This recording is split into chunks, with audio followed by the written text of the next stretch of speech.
Sometimes the most dangerous words are the ones we speak without thinking. The amber glow of streetlights reflected off the wet Chicago pavement as Vincent Torino shuffled cards with hands that had signed more death warrants than peace treaties. His restaurant, Torino's, sat like a fortress on the south side, its red brick walls holding secrets that would topple governments. But tonight, surrounded by cigar smoke and nervous laughter, Vinny made the mistake that would unravel everything he'd built over 4 decades of ruthless ambition. It started as a joke about El Chapo's brother. Crude, disrespectful, exactly the kind of thing that made Vinny's enemies fear his sharp tongue as much as his trigger finger. The other players laughed, but something else listened too. Something that had been waiting in the shadows between worlds. Something that understood the power of blood and the weight of ancient grudges. By dawn, Vinny's reflection would start moving independently, and he'd realize that some families don't just control territory, they guard doorways to places the living were never meant to trespass. Would a man who built his empire on fear be strong enough to face something that existed before fear itself had a name? Before we jump back in, tell us where you're tuning in from, and if this story touches you, make sure you're subscribed because tomorrow I've saved something extra special for you. The hook. The poker chips clinked against each other like tiny bones as Vinny raked in another pot, his gold pinky ring catching the dim light from the banker's lamp overhead. The back room of Torino's reeked of expensive cigars and cheaper cologne, a combination that had become as familiar to him as his own cologne. 5 other men sat around the mahogany table, a mix of local crew chiefs, a corrupt alderman, and tonight's special guest, Carlos Mendez, who claimed to represent interests south of the border. "Your deal, Mendez," Vinny said, sliding the deck across the felt. Rain drummed against the blacked-out windows, each drop like a finger tapping impatiently on glass. Carlos picked up the cards with reverent care, his movements precise and deliberate. Everything about the man screamed old-school Cartel, the pressed white shirt, the gold crucifix hanging against his chest, the way his eyes never quite met yours directly but somehow saw everything. "You know," Vinny continued, unable to resist the opening, "I heard your former boss had family troubles." He took a long draw from his Cuban, letting the smoke curl around his words. Something about his brother taking a dirt nap courtesy of some rival faction? The temperature in the room seemed to drop 5 degrees. Carlos's hands stilled on the cards. "Vinny," warned Tommy Benedetto from across the table, his voice carrying the weight of 40 years watching his boss's mouth get them all into trouble. But Vinny was just getting warmed up. It was his table, his restaurant, his territory. "What I don't get is how a guy who controls half of Mexico can't keep his own blood breathing. I mean, my brother Sal, God rest his soul, he died in his sleep at 83 surrounded by grandkids. That's how you protect family." Carlos finally looked up, his dark eyes reflecting something that made Vinny's chest tighten. "Joaquín's brother died. Differently." "Yeah? How differently?" Vinny leaned back in his leather chair, the same one his father had used for family meetings 30 years ago. "Let me guess. Bullet to the head? Car bomb? Or did they get creative?" The other players shifted uncomfortably. Even Alderman Murphy, who was usually 3 sheets to the wind by this hour, seemed suddenly sober. "He was found in a place called Teotihuacan," Carlos said quietly, dealing the cards with mechanical precision. "Very old place. Sacred to some. The body, it was arranged, like an offering." Vinny snorted. "An offering to what, the tourism board?" He slapped his knee, delighted with his own wit. "Jesus, Carlos, you people and your superstitions. Dead is dead. Your boss's brother is worm food. Just like every other stiff who couldn't watch his back." The silence that followed was profound, broken only by the rain and the distant hum of the restaurant's ventilation system. Carlos finished dealing and set the deck down with the finality of a judge's gavel. "Some deaths," Carlos said, his voice barely above a whisper, "they echo longer than others. Some families, they carry more than just blood." "Spare me the mystical bullshit," Vinny shot back, examining his cards. "I've been in this business longer than you've been breathing. Dead enemies don't come back for revenge. That's Hollywood nonsense." Tommy cleared his throat. "Boss, maybe we should just play cards." But Vinny was on a roll now, the combination of good cards and home field advantage making him feel invincible. You want to know what I think happened to Chapo's brother? I think he got cocky, just like his famous sibling. Thought the family name would protect him. But when you're standing in some tourist trap in the middle of nowhere, your last name don't mean shit to a sniper's bullet. He paused, savoring the moment like a fine wine. Hell, maybe they did the world a favor. One less drug-pushing piece of garbage taking up oxygen. The words hung in the air like smoke from a funeral pyre. Carlos's face had gone completely blank, the kind of expression Vinny had seen on men's faces right before they pulled triggers. "That's an interesting perspective," Carlos said finally. "You know, in my culture, we believe disrespecting the dead brings consequences. Not from men, from older things. Things that existed before borders, before laws, before families like yours learned to fear the dark." Vinny laughed, but it came out harsher than he intended. "The only thing I fear is running out of good scotch. And speaking of which," he gestured toward the bottle of Macallan 25 sitting on the sideboard. "Tommy, pour us another round. I want to toast Carlos's fairy tales." As Tommy moved to comply, none of them noticed that the antique clock on the wall had stopped moving. Its hands pointed straight up to 12, but somehow the numbers looked wrong, as if they were shifting when no one was looking directly at them. The rain continued to fall, but now it sounded less like nature and more like whispers in a language none of them recognized. The scotch burned going down, but Vinny barely noticed. He'd built up a tolerance over decades of late-night business meetings and celebration toasts. The amber liquid was just another tool of the trade, like his father's signet ring or the 38 snub-nose tucked beneath his left armpit. Tommy poured generous measures all around, the crystal decanter catching the lamplight. The sound of liquid hitting glass was oddly amplified in the tense silence that had settled over the table like a burial shroud. To fairy tales, Vinny raised his glass with exaggerated ceremony and the superstitious fools who believe in them. Carlos didn't touch his scotch. Neither did the others, Vinny noticed with growing irritation. Only he and Tommy lifted their glasses, and even Tommy looked like he was drinking medicine rather than 25-year-old single malt. "Your move, Mendez," Vinny said, setting down his glass harder than necessary. "Cards don't play themselves." The game resumed with mechanical precision, but something had fundamentally changed in the room's atmosphere. Every bet felt weighted with more than money. Every glance carried implications that made Vinny's skin crawl, though he'd never admit it. This was his world, after all. The backroom of Torino's represented 30 years of careful cultivation, the same table where his father had hosted similar games, where deals were struck that shaped the South Side's criminal landscape. The restaurant itself was more than a business. It was a monument to the Torino family's rise from street-level bookmaking to controlling a significant piece of Chicago's underworld. Vinny's grandfather had started with a pushcart selling Italian ices. His father had parlayed that into a legitimate restaurant with decidedly illegitimate side operations. Now Vinny controlled territory that stretched from Chinatown to Little Italy, with interests in everything from construction contracts to waste management. The weekly poker games weren't just about cards. They were about maintaining relationships, demonstrating power, keeping the ecosystem balanced. Tonight felt different, though. Carlos's presence had introduced an element that didn't fit Vinny's carefully ordered universe. The man represented connections to operations that dwarfed anything Chicago had to offer, cartels that moved product worth more than the GDP of small countries.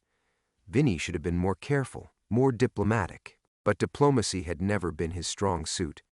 Maria always said his mouth would be the death of him. Maria, his wife of 34 years, probably asleep upstairs in their penthouse above the restaurant. She'd learned long ago not to wait up when he hosted these games. Their daughter Christina lived in the suburbs now with her husband and 2 kids, safely insulated from the family business. Their son Michael was at Northwestern, studying business with the kind of legitimate education Vinny had never received. That was the point of everything, really, building something that could protect the people he loved while giving them options he'd never had. Every dirty dollar that passed through his hands was filtered into clean investments, college funds, trust accounts. The Torino name would survive long after Vincent himself was planted in Graceland Cemetery next to his father. "Raise," said Alderman Murphy, pushing chips forward with shaking fingers. The politician was sweating despite the room's chill, his usually ruddy complexion pale and clammy. Vinny studied his cards again. A decent hand, but nothing spectacular. Normally, he'd fold and wait for better odds. Tonight, though, folding felt like weakness. Carlos was watching him with those dark eyes, waiting to see how the Chicago gangster would respond to pressure. "Call," Vinny said, matching the bet, "and raise another 5. The stakes climbed steadily. Someone was going to walk away significantly poorer, but that was the nature of the game. Risk and reward, power and consequence. These were concepts Vinny understood intimately. What he didn't understand was why the scotch tasted metallic now, like old pennies, or why the shadows in the corner seemed deeper than they should be, given the positioning of the banker's lamp. The antique clock remained frozen at midnight, its hands motionless, as if time itself had decided to pause and observe their table. Carlos finally touched his glass, raising it in a mock toast. "To consequences," he said quietly. "May we all receive exactly what we deserve." The others reluctantly lifted their glasses, but Vinny noticed they weren't looking at him anymore. Their eyes darted toward the windows, the corners of the room, anywhere but the table's center. "Deal the next hand," Vinny commanded, his voice carrying the authority that had kept him alive and prosperous for 3 decades. "And turn up the heat. It's cold as a fucking morgue in here." But even as Tommy moved to adjust the thermostat, Vinny could feel something settling around them like fog. Something that had nothing to do with temperature, and everything to do with the words he'd spoken about the dead. The rain outside had intensified, no longer sounding like weather, but like voices calling from very far away. The game continued, but the house advantage was shifting to someone else entirely. The thermostat dial clicked uselessly under Tommy's thick fingers. He turned it once, twice, then looked back at Vinny with confusion creasing his weathered face. "Boss, it's already at 78. Yet the cold was spreading like spilled wine across white linen, seeping into their bones despite the room's sealed windows and heavy oak door. Vinny pulled his suit jacket tighter, irritated by the physical discomfort, but more disturbed by the fact that his own building seemed to be betraying him. "Then check the furnace," he snapped, though something in his gut whispered that mechanical solutions wouldn't help. Carlos dealt the next hand with movements that seemed slower, more deliberate than before. Each card hit the felt with a sound like a coffin nail being driven home. The other players picked up their hands reluctantly, as if the cards might burn their fingers. Vinny snatched up his 5 cards and immediately wished he hadn't. They were ice cold to the touch, and for just a moment, before his rational mind could intervene, he could have sworn he saw something other than suits and numbers, faces maybe, dark eyes staring back at him from the glossy surfaces. He blinked hard, and they were just cards again. Jack of spades, 10 of hearts, 7 of clubs, 4 of diamonds, 2 of spades, garbage hand. "Fold," muttered Alderman Murphy, tossing his cards down like they'd personally offended him. "Same," said Joey Torino, Vinny's second cousin, who ran numbers for the West Side operations. Joey was sweating through his expensive shirt despite the cold. One by one, the others folded until only Vinny and Carlos remained. The pot had grown to nearly $10,000, but neither man seemed focused on the money anymore. "Your move," Carlos said, his accent somehow thicker than it had been an hour ago. "What will you risk?" The question felt loaded with implications that had nothing to do with poker. Vinny met the man's stare across the felt and felt something crawl up his spine, a sensation he hadn't experienced since childhood nightmares about the monster under his bed. That's when the lights went out. Complete darkness swallowed the room like a hungry mouth. Someone gasped. Maybe Murphy, maybe Joey. The only sound was rain against glass, and the whisper of cards sliding across felt as if an invisible dealer was shuffling a new deck. "What the fuck?" Vinny started, but his voice caught in his throat. There was someone else in the room. He couldn't see anything in the absolute blackness, but he could feel a presence standing behind his chair. The sensation of being watched was so intense it made his scalp prickle. Breath that wasn't his own seemed to stir the air near his left ear. "Tommy," Vinny barked, reaching for the 38 under his jacket. "Get the fucking lights back on." Footsteps shuffled in the darkness, Tommy moving toward the door, probably heading for the electrical panel in the hallway. But there were other sounds, too. A rhythmic tapping, like fingers drumming against wood. A wet, sliding noise that reminded Vinny of fresh meat being slapped onto a butcher's block. Then Carlos's voice cut through the darkness. speaking words in a language that predated Spanish, predated English, predated everything Vinny's world was built on. The syllables were harsh and guttural, like stones grinding against each other in some underground cave. Emergency lighting flickered to life, weak red bulbs designed to illuminate exit routes during fires. The blood-colored glow transformed the familiar backroom into something from a fever dream. Shadows writhed in corners where shadows had no business being. The poker chips on the table had been rearranged into patterns that hurt to look at directly. And Carlos was gone. His chair sat empty, but his scotch glass remained on the table, now filled with something dark and thick that definitely wasn't 25-year-old Macallan. The smell hit Vinny then, copper and earth and something sweetly rotten, like flowers left too long on a grave. "Where the hell did he go?" Joey whispered, his voice cracking like a teenager's. Tommy returned from the hallway, his face pale in the emergency lighting. "Boss, there's nobody in the restaurant. Front door's still locked, back door too. Kitchen's empty. It's like he just disappeared." Vinny's hand was still on his gun, but suddenly the familiar weight offered no comfort.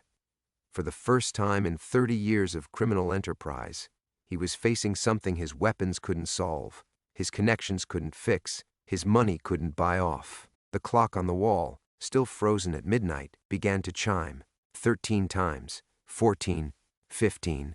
By the time it stopped at 20, Vinny realized he was standing at a crossroads. He could dismiss this as an elaborate con game, some kind of psychological warfare designed to spook him before serious negotiations. He could maintain his rational worldview and treat Carlos's disappearance as nothing more than a skilled magician's trick. Or he could acknowledge that something had fundamentally shifted in his universe, something that demanded a response he wasn't prepared to give. The choice would define everything that followed. The emergency lighting cast everything in hellish red, making the familiar backroom feel like the inside of a wound. Vinny's hand remained frozen on his gun, but for the first time since he'd started carrying, the weapon felt more like dead weight than protection. "Everyone just calm the fuck down," he said, though his own voice carried a tremor he'd never heard before. "There's got to be a rational explanation for this." But even as the words left his mouth, he was remembering things he'd rather forget. His grandmother's stories about the old country, whispered warnings about speaking ill of the dead that had seemed like harmless folklore when he was 10 years old, the way his father would cross himself whenever they passed a cemetery, muttering prayers in rapid Italian.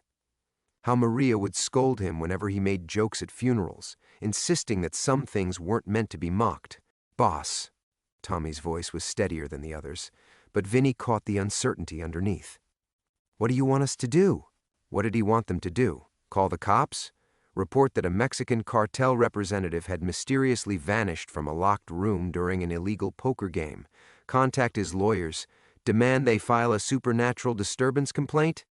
The thought of calling anyone outside his immediate circle made Vinny's stomach clench. Word would spread through Chicago's criminal underworld like wildfire. Vincent Torino, the man who'd built his reputation on being unshakable, spooked by parlor tricks and power outages. His enemies would smell weakness like blood in the water. But what was the alternative? Accept that something impossible had just occurred in his own sanctum? Acknowledge that maybe, just maybe, his crude jokes about the dead had awakened something that operated by rules he'd never learned? "We searched the building," Vinny decided, holstering his gun with deliberate care. "Top to bottom, he's got to be hiding somewhere." They spent the next hour tearing through every inch of Torino's. Tommy checked the kitchen's walk-in freezer and storage areas. Joey examined the basement wine cellar where Vinny sometimes held more private conversations. Alderman Murphy, despite his obvious terror, searched the dining room and front entrance. Nothing. No sign that Carlos Mendez had ever existed, except for that glass of dark liquid that none of them wanted to examine too closely. By 3 a.m., they'd reconvened in the back room. The main power had been restored, but the antique clock remained stubbornly frozen at midnight. Every other timepiece in the restaurant had stopped at the same impossible hour. "Maybe we should call it a night," suggested Joey, his face gray with exhaustion and fear. "Figure this out tomorrow when we're thinking clearer." Vinny almost agreed. The smart play was to send everyone home, get some sleep, and approach this mess with fresh eyes. But something held him back. A nagging certainty that walking away now would be the first domino in a collapse he couldn't stop. because deep down, beneath 30 years of accumulated criminal confidence, he knew exactly what had happened tonight. The joke about El Chapo's brother hadn't been random cruelty. It had been a test of some kind, and he'd failed spectacularly. Carlos's words echoed in his memory. Some deaths echo longer than others. Some families carry more than just blood. The rational part of Vinny's mind, the part that had navigated police investigations, territorial disputes, and federal attention, insisted this was psychological warfare, an elaborate setup designed to destabilize him before serious negotiations. But that explanation required believing in coincidences he'd never accept in any other context. "Boss?" Tommy was watching him with growing concern. "You okay?" No, he wasn't okay. For the first time since his father's death, Vinny felt genuinely lost. His entire worldview was built on control, on understanding the rules of engagement and manipulating them to his advantage. Violence he understood. Money he understood.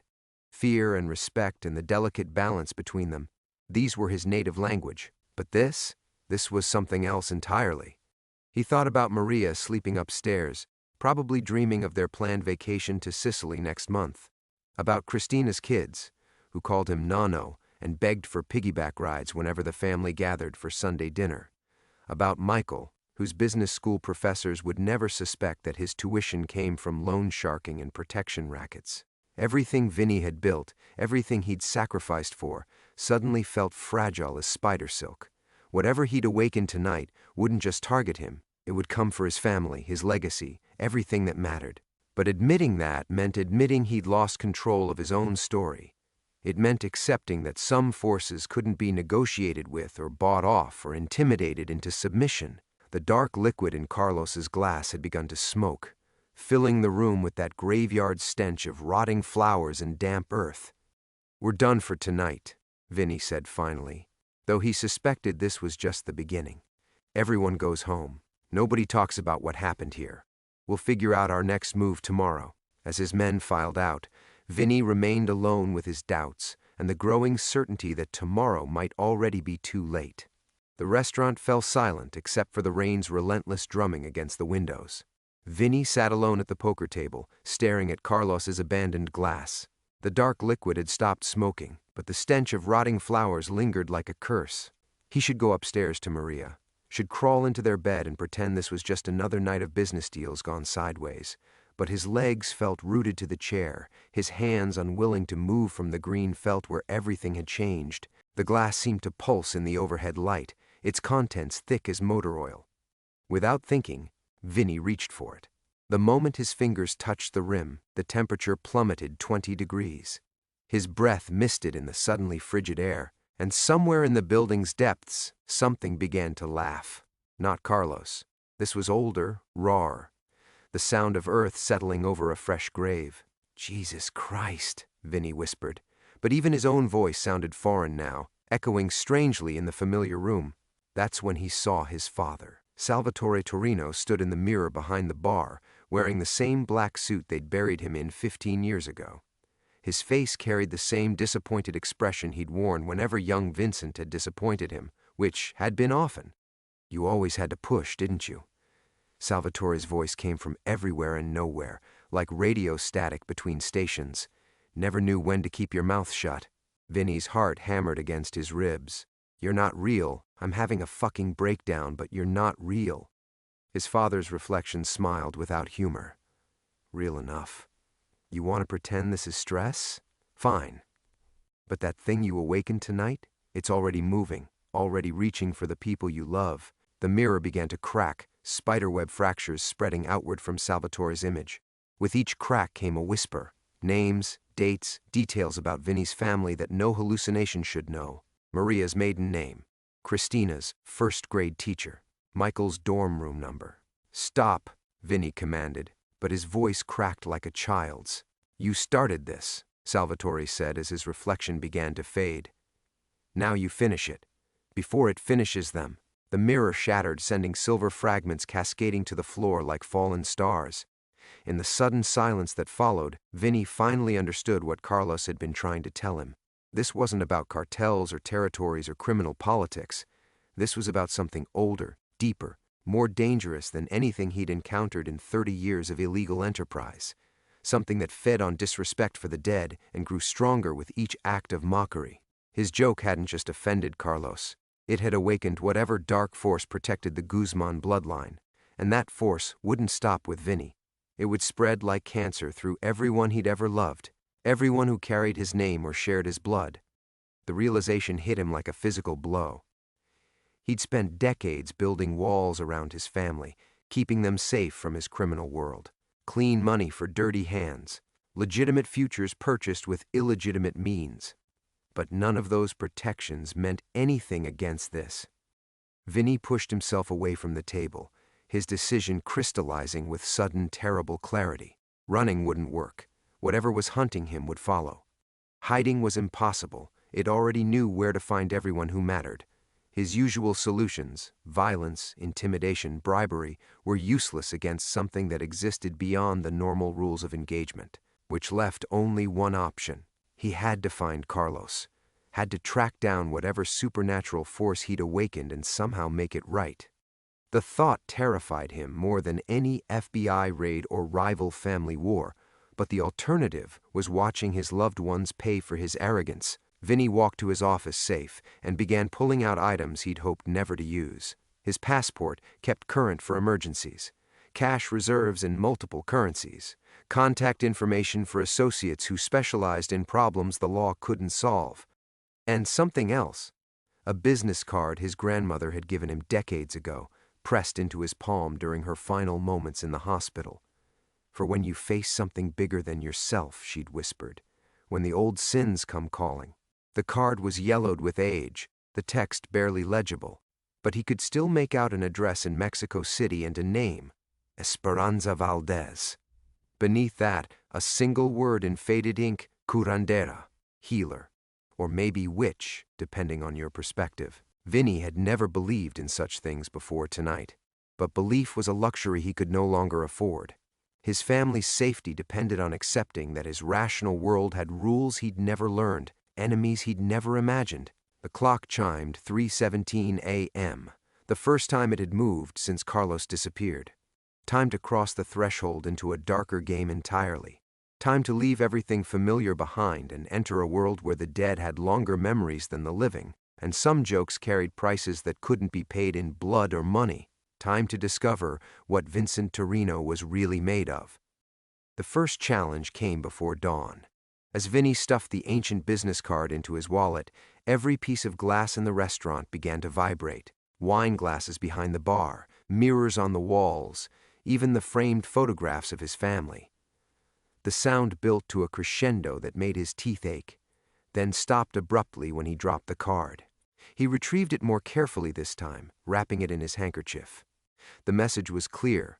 Whatever force he'd awakened didn't want him seeking help, which meant Esperanza Valdez was exactly who he needed to find. But first, he had to survive the next few hours. Tests escalated as morning approached. When Vinny tried to access his offshore accounts, every password failed. Accounts that had worked perfectly for years suddenly rejected his credentials as if they'd never existed.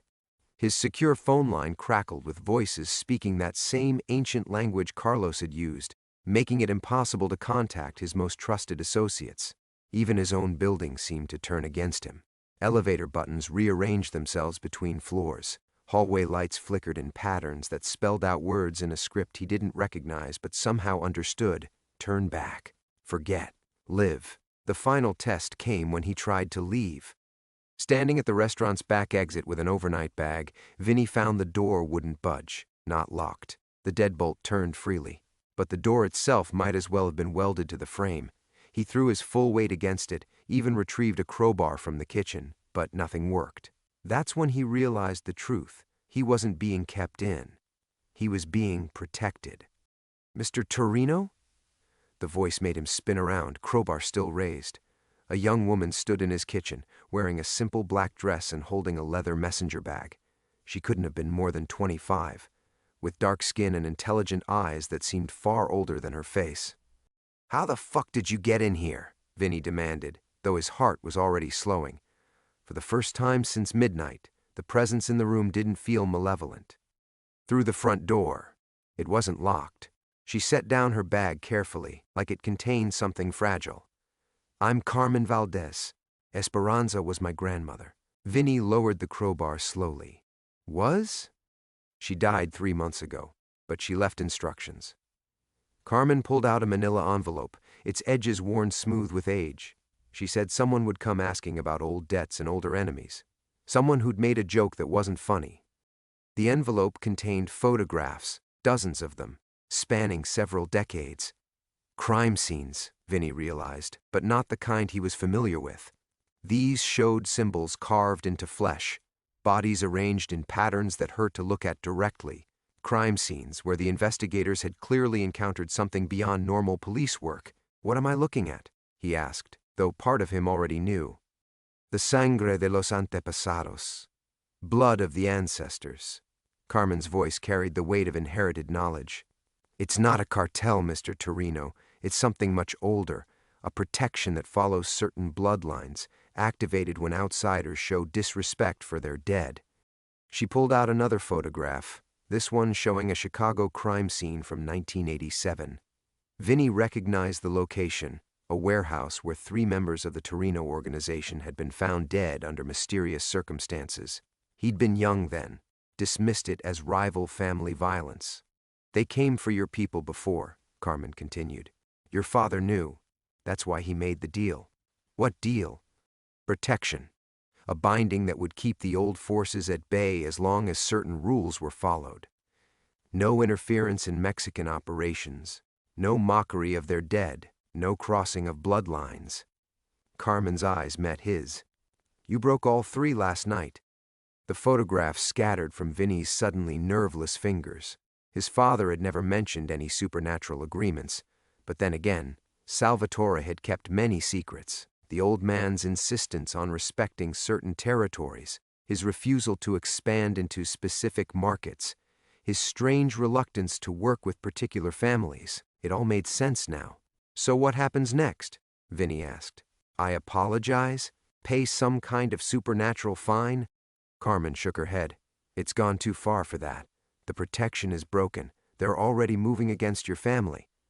She opened her messenger bag and withdrew items that belonged in a museum rather than a kitchen, carved bone implements, small clay vessels, dried herbs that filled the air with earthy scents. But my grandmother prepared for this possibility. She foresaw that someone would eventually break the old agreements, and she developed a counter-ritual, something that might restore the balance. What's the catch?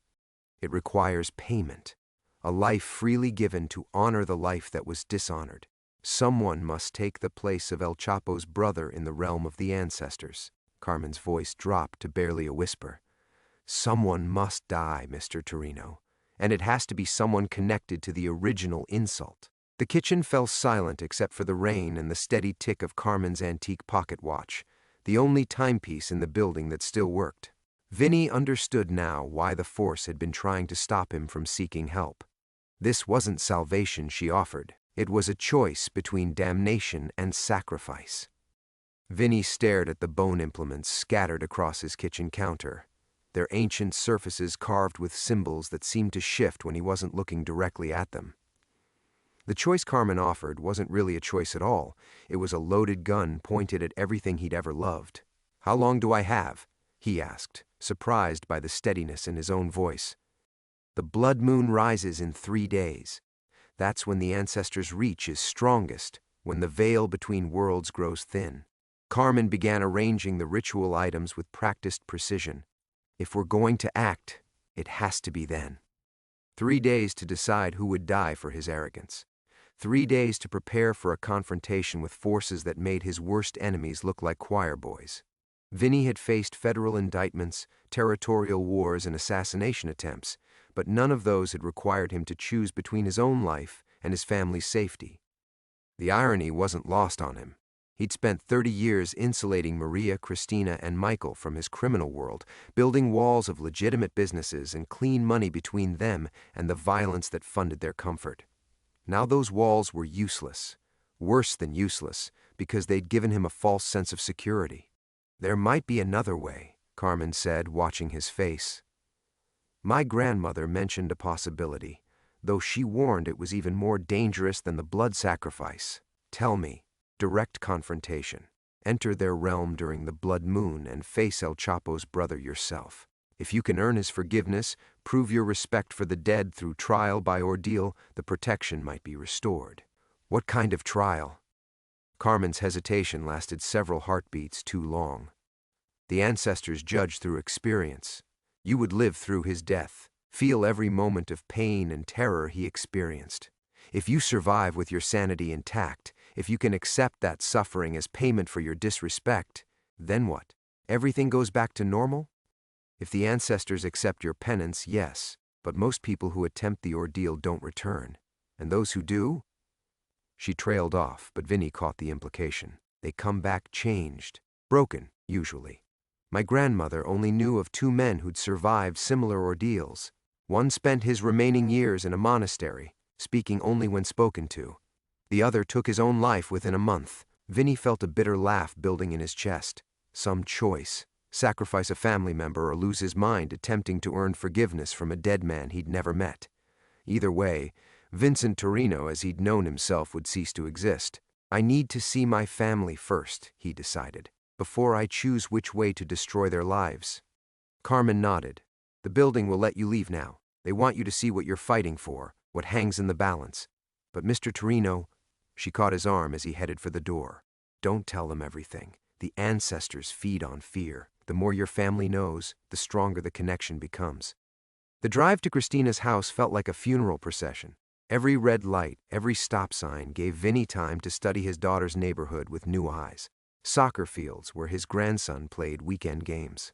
The elementary school where his granddaughter had won the science fair. Normal, beautiful, innocent, everything he'd wanted for them, everything he'd built his criminal empire to protect. Christina's house was dark except for the porch light, but Vinny knew she'd wake up for him. She always did, even though she'd never asked what kind of emergencies required her father's 3 a.m. visits over the years. She opened the door in her bathrobe, instantly alert. Dad? What's wrong? Nothing urgent, sweetheart. I just wanted to see you. The lie came easily, but it tasted like ashes. Can't an old man visit his favorite daughter? Your only daughter, Christina corrected with a sleepy smile, but she stepped aside to let him in. Coffee? They sat at her kitchen table, the same table where she'd done homework while he helped with math problems, back when his biggest worry was keeping the books balanced and avoiding police attention. Simple times, when the worst thing that could happen was a stretch in federal prison. Dad, you're scaring me. Christina reached across the table to touch his hand. You look like you've seen a ghost. The phrase hit closer to home than she knew. Vinny forced himself to smile, to play the role of concerned father rather than condemned criminal. Just thinking about legacy, you know? Making sure everything's in order for you kids. You're not dying, are you? Maybe. Probably. But not in any way she could understand. I'm fine, Christina. But I want you to take the kids somewhere safe for a few days. That resort in Wisconsin we talked about. Pack tonight, leave in the morning. Dad. It's not negotiable. His voice carried more authority than he'd intended, the tone he used with subordinates rather than family. Please, sweetheart, trust me on this. Christina studied his face, and Vinny saw the exact moment when she stopped seeing her father and started seeing Vincent Torino, mob boss. The realization that his 2 worlds had finally, inevitably, collided. How much danger are we in? She asked quietly. More than you could possibly imagine, he thought. But aloud he said only, enough that I need you gone, tonight. Christina's kitchen suddenly felt like a courtroom where Vinny was both defendant and judge. His daughter's question hung between them. How much danger are we in? And for the first time in decades, Vincent Torino had no smooth answer, no reassuring lie that could make the truth disappear. Dad! Christina's voice carried a new edge, the tone she used with her teenagers when they tried to bullshit their way out of trouble. I've spent 34 years pretending I didn't know what you really do for a living. I've never asked about the men in expensive suits who pay their respects at family dinners. I've never questioned why my trust fund gets deposits from companies that don't seem to exist. But if my children are in danger because of your business... They're not in danger because of my business, Vinny interrupted, then caught himself. Technically true, but misleading as hell. This is different. Different how? Vinny stared into his coffee cup, seeing his father's reflection staring back accusingly. Tell her, Salvatore's voice whispered in his memory. Tell her what you've done. There are some lines you don't cross, he said finally. Some people you don't disrespect. I crossed one of those lines tonight. Christina leaned back in her chair, and Vinny watched her process this information with the same analytical mind that had earned her a law degree, a degree he'd proudly funded with blood money. What kind of line? Before he could answer, every picture frame in the kitchen began to vibrate. Family photos rattled against the walls, Christina's wedding, the kids' school pictures, 3 generations of Torinos gathered around holiday tables. The sound built like a swarm of angry wasps until Christina's coffee mug cracked, sending a thin line down its ceramic side. Then silence. Christina stared at the broken mug, her face pale but determined. That wasn't an earthquake. No, Vinny admitted, it wasn't. Jesus Christ, Dad, what have you gotten us into? The honest answer would sound like the ravings of a madman. I made a joke about a dead cartel member and awakened an ancient curse that's now hunting our entire family. Instead, Vinny reached across the table and gripped his daughter's hands. I can't explain everything right now, but I need you to trust me one more time. Pack the kids tonight, drive to Wisconsin, stay there until I call and tell you it's safe to come home. And if you don't call... The question hit like a physical blow. Vinny had considered the possibility. If he chose the ordeal and failed, if Carmen's ritual went wrong, if the ancestors simply decided the Torino family needed to be eliminated entirely. In any of those scenarios, this might be the last conversation he'd ever have with his daughter. There's a safety deposit box at First National, box 1247. He pulled a key from his wallet, one he'd hoped never to use. Inside, you'll find instructions, clean money, new identities if you need them, everything to keep you and the kids safe. Christina took the key with shaking hands. How long have you been planning for this? Since the day you were born, Vinny said, and realized it was true. Every backup plan, every contingency, every dollar of legitimate money he'd squirreled away, it had all been for this moment, when his 2 worlds would finally collide and his family would need protection from the wreckage. From upstairs came the sound of footsteps, his grandson padding to the bathroom probably. Normal sounds from a normal house where normal people lived normal lives. Lives that were now in jeopardy because Vinny couldn't keep his fucking mouth shut. I have to go, he said, standing abruptly. But Christina, I need you to know something. Everything I've done, every choice I've made, it was to build something better for you kids. I know that doesn't excuse anything, but... Dad. Christina rose and wrapped her arms around him, and for a moment Vinny let himself feel like a father instead of a criminal. I know. I've always known. And I love you anyway. The words broke something inside him that he'd kept carefully protected for decades. Vinny held his daughter tight, memorizing the moment, knowing it might be the last time she looked at him with love instead of fear or disgust. When he finally pulled away, Christina's eyes were wet but determined. How long do we have? 3 days, he said, maybe less. Will you be able to fix this? Vinny thought of Carmen's ritual implements, of the choice between sacrifice and ordeal, of all the ways this could end with his family destroyed. I'm going to try. As he drove back through the empty Chicago streets, Vinny caught sight of his reflection in the rearview mirror. For just a moment, it wasn't his face staring back. It was someone younger, darker skinned, with eyes full of accusation and ancient rage. El Chapo's brother had found him. The ordeal had already begun. The face in the rearview mirror smiled with teeth like broken glass. Vinny yanked the wheel hard left, tires screaming against wet asphalt as his town car careened toward the guardrail. The impact never came. Instead, he found himself parked perfectly in his restaurant's back lot, engine off, keys in his lap. He couldn't remember driving the last 6 blocks. Inside, Carmen waited exactly where he'd left her, ritual implements still arranged on the kitchen counter. But something had changed. The bone carvings were glowing now, pulsing with a sickly amber light that made the shadows dance like living things. You told her, Carmen said without looking up. Not an accusation, a statement of fact. I told her to leave, That's all. You gave her the key to the safety deposit box with the emergency funds, the clean identities. Carmen's voice carried the weight of inherited knowledge. My grandmother warned about this. The ancestors see preparation for escape as acknowledgement of guilt. The kitchen's temperature dropped 20 degrees in an instant. Vinny's breath misted as frost began forming on the windows. Impossible in November, impossible anywhere outside of nightmares. What does that mean? But even as he asked, Vinny knew.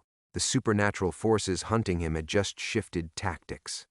Carmen finally looked at him, and her eyes held a grief older than her years.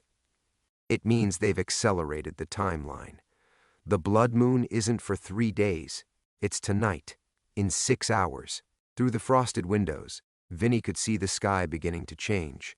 What should have been pre-dawn darkness was instead turning the color of dried blood, and the moon, visible despite the approaching sunrise, pulsed like a beating heart. That's not possible. The ancestors control more than just death, Mr. Torino. Time bends around ancient rage. Carmen began gathering her ritual implements with urgent precision. We have to choose now, blood sacrifice or ordeal. There's no more time for preparation. Vinny pulled out his phone to call Christina, to tell her to drive faster, get farther away. No signal. The screen showed only static, occasionally resolving into images that made his stomach clench. His grandson's bedroom, empty but with the window standing open. His granddaughter's school, surrounded by fog that had no business existing in Chicago. They're not safe, he whispered. No one connected to your bloodline is safe until this debt is paid. Carmen's voice carried terrible certainty. The protection your father negotiated. It's not just broken, Mr. Torino, it's reversed. Instead of keeping the ancestors away from your family, it's drawing them like a beacon. The bone implements began to vibrate against the metal counter, their amber glow intensifying. Through the restaurant's dining room, Vinny could hear chairs scraping against the floor, as if an invisible dinner service was beginning. The sound of phantom conversations in Spanish, punctuated by laughter that held no warmth. How many? Vinny asked. How many what? How many of the dead are coming for us? Carmen closed her eyes, and for a moment her face took on the weathered appearance of someone much older. All of them. Everyone dishonored by your family's rise to power. Everyone who died to build your empire. They've been waiting decades for the protection to fail. The dining room sounds grew louder, dozens of voices now, maybe hundreds. The phantom dinner party was growing, filling with guests who had no bodies but plenty of grievances. Vinny understood now why his father had been so careful, so respectful of certain boundaries. Salvatore hadn't just been avoiding supernatural enemies, he'd been keeping a supernatural army at bay. The sacrifice, Vinny said. If I choose that option, who has to die? Someone whose death will balance the scales. Someone whose life has value equal to what was lost. Carmen's hands shook as she prepared the ritual space. Your daughter, Mr. Torino. The blood connection, the innocence, the love. That's what they want. The phone in his pocket buzzed once, impossibly getting signal just long enough to receive a single text message. From Christina's number, Dad. Something's wrong. The kids are missing. There's fog everywhere and the car won't start and I can hear voices but I can't see anyone. Please help us. Then static again. Vinny stared at the message as it dissolved into digital snow. His worst fears crystallized into absolute certainty. He'd spent 30 years protecting his family from his criminal world, only to expose them to something infinitely worse. The ordeal, he said. How quickly can we do the ordeal? Mr. Torino, you don't understand. How quickly? Carmen's face crumpled with something between pity and terror. The ordeal isn't just experiencing his death. You have to experience every death your family caused, every life taken to build your empire, dozens of them, and you have to survive them all. The dining room fell silent. In that silence, Vinny heard his daughter's voice carried on impossible wind. Daddy, please. The fog is getting closer. Everything he'd built, everything he'd protected, everything he'd sacrificed for, all of it crumbling because he couldn't resist one cruel joke. Vincent Torino had finally run out of options.